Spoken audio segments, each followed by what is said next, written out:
राम राम भाइयों, मेरा नाम अनिल सोलंकी है। मेरे यूट्यूब मंच लाउड जाट वॉइस में आप सबका स्वागत है। दोस्तों, आज के वीडियो में मैं आपको एक बहुत ही बड़ा रहस्योद्घाटन करूंगा कि भारतीय जनता पार्टी ने अपनी पूरी पॉलिटिकल जर्नी में आज तक केवल एक जाट को मुख्यमंत्री बनाया, दिल्ली में डॉक्टर साहब सिंह वर्मा को। और वो किन परिस्थितियों और किन मजबूरियों में बनाया गया था और किन मजबूरियों में हटाया गया था, वो भी बताऊंगा।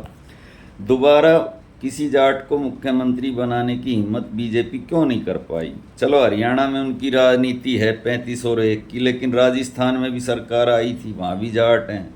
अभी दिल्ली में हाल ही में 2025 में सरकार बनी है, यहाँ तो उनका चेहरा ही परवेश वर्मा था, लेकिन एंड टाइम पर मुकर गए। कुछ लोग कहेंगे कि आपके पास क्या सबूत है कि मुकर गए? सबूत परिस्थितिजनक होते हैं, सरकमस्टांसिस एविडेंस, ठोस सबूत नहीं होते राजनीति में। आपको याद है 2019 में देवेंद्र फडणवीस और उद्धव ठाकरे के बीच में क्या झगड़ा हुआ था। उद्धव ठाकरे ने ये कहा था कि मेरे को बंद कमरे में अमित शाह ने ये कहा था कि ढाई साल तक मुख्यमंत्री का पद शेयर किया जाएगा शिवसेना और भाजपा में। बाद में अमित शाह मुकर गए तो उद्धव ठाकरे भी मुकर गए और वो कांग्रेस के साथ जाकर मुख्यमंत्री बन गए।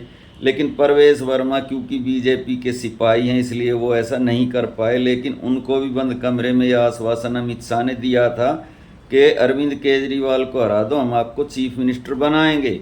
और जब परवेश वर्मा ने अरविंद केजरीवाल को हराया तो परवेश वर्मा सबसे पहले अमित शाह से मिलने भी गए थे, उनको उनका वायदा याद दिलाने। लेकिन राजनीति में वायदे की कोई कीमत होती नहीं।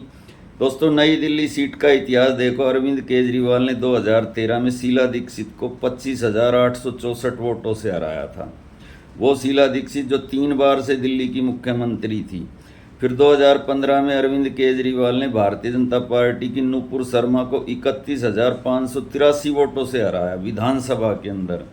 फिर 2020 में अरविंद केजरीवाल ने बीजेपी के सुनील यादव को 21,657 वोटों से हराया। और 2025 में दोस्तों परवेश वर्मा ने अरविंद केजरीवाल को 4,089 वोटों से हराया।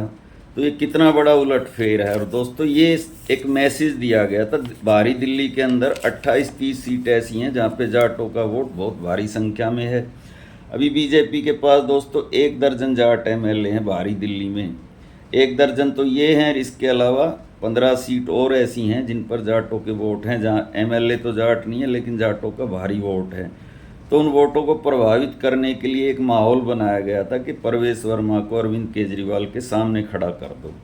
तो लेकिन बाद में वायदे से इसलिए मुकर गए कि उनको ऐसा लगता है कि एक मजबूत शख्सियत, जिसके पीछे एक मजबूत जाति खड़ी है, उसको अगर हमने मुख्यमंत्री बना दिया और बनाने के बाद कभी उसको हटने के लिए कहा तो फिर परिस्थितियां बहुत ज़्यादा खराब हो जाएंगी।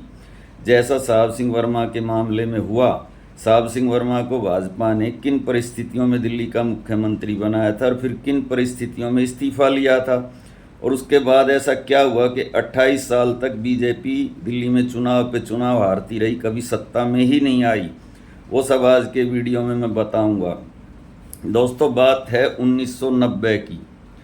1990 के अंदर 1991 की। 1991 में दोस्तों देश में लोकसभा का चुनाव था और बाहरी दिल्ली एक बहुत बड़ा संसदीय क्षेत्र होता था जिसमें जाटों के 150 से ज़्यादा गांव हैं। तो दोस्तों, इस सीट से हमेशा जाट ही सांसद बने। 3 बार तो सज्जन कुमार रहे। इसके अलावा कांग्रेस से ही भरत सिंह रहे, चौधरी दिलीप सिंह रहे, जनता दल से चौधरी तारीफ सिंह रहे।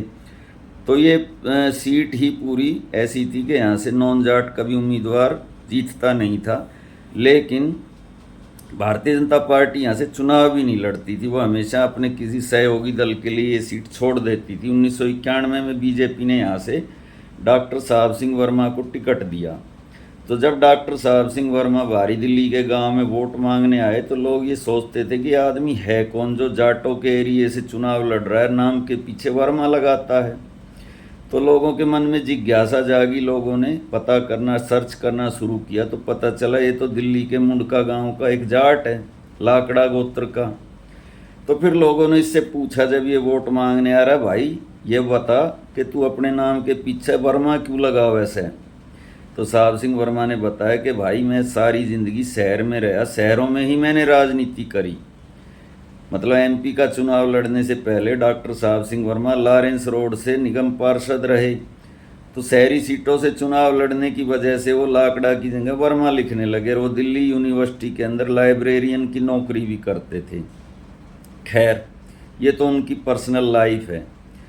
तो 1991 का लोकसभा का चुनाव वो सज्जन कुमार से हार गए। हारने के बाद लोग उनको भूल गए। फिर 1993 में दोस्तों दिल्ली में विधानसभा के चुनाव की घंटी बज गई। दिल्ली में विधानसभा नहीं थी। मैंने आपको बताया 1952 के अंदर दिल्ली विधानसभा का पहला चुनाव हुआ।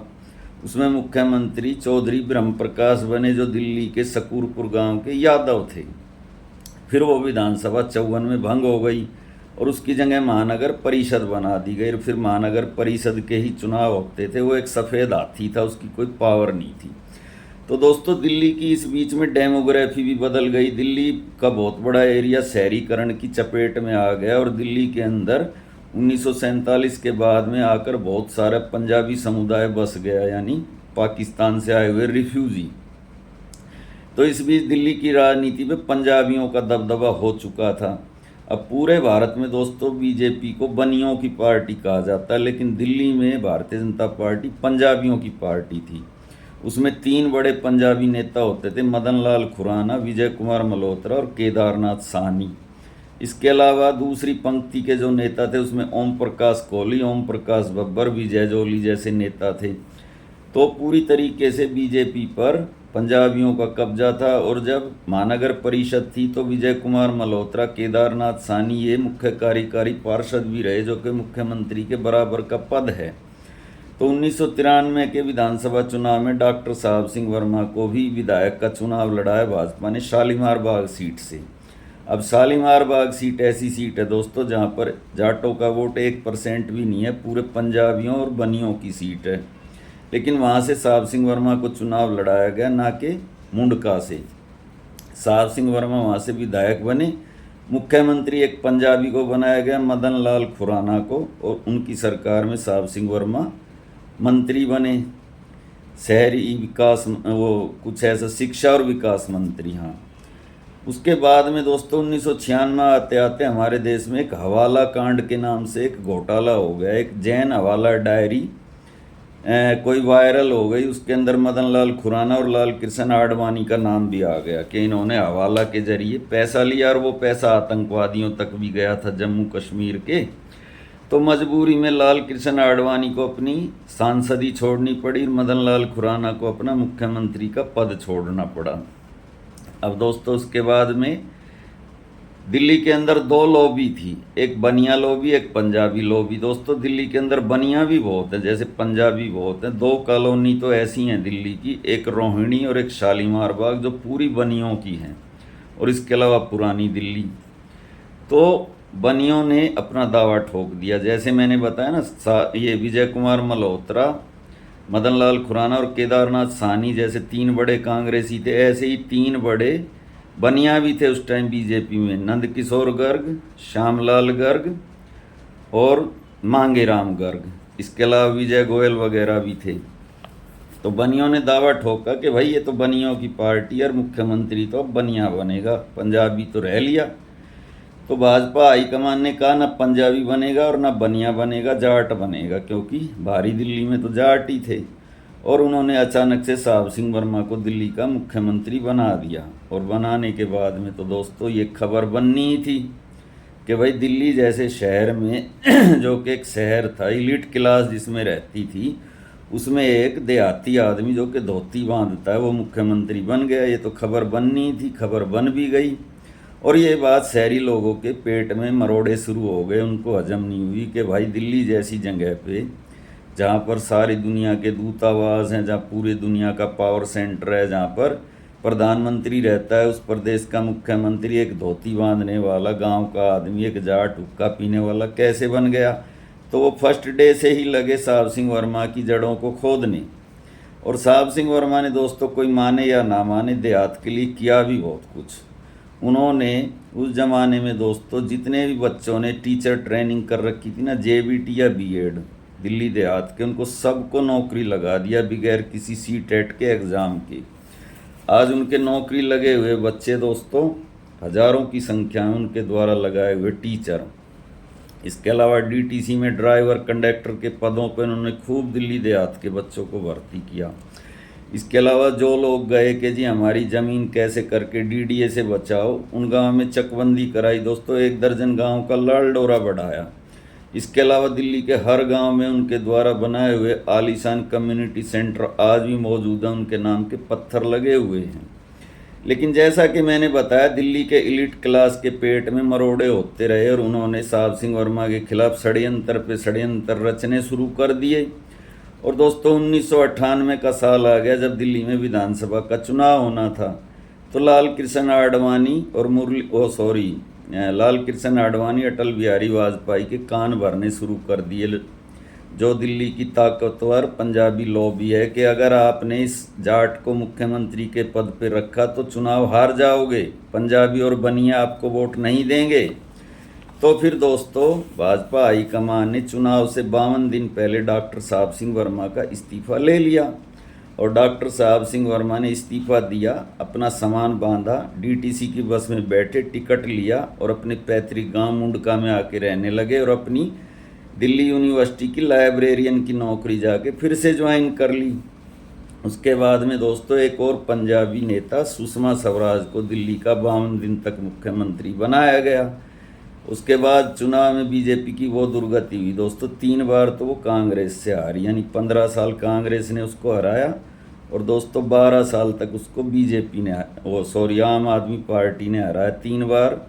2013, 15 और 20 में अरविंद जी मुख्यमंत्री बने, 98, 2003, 2008 में शीला दीक्षित मुख्यमंत्री बनी।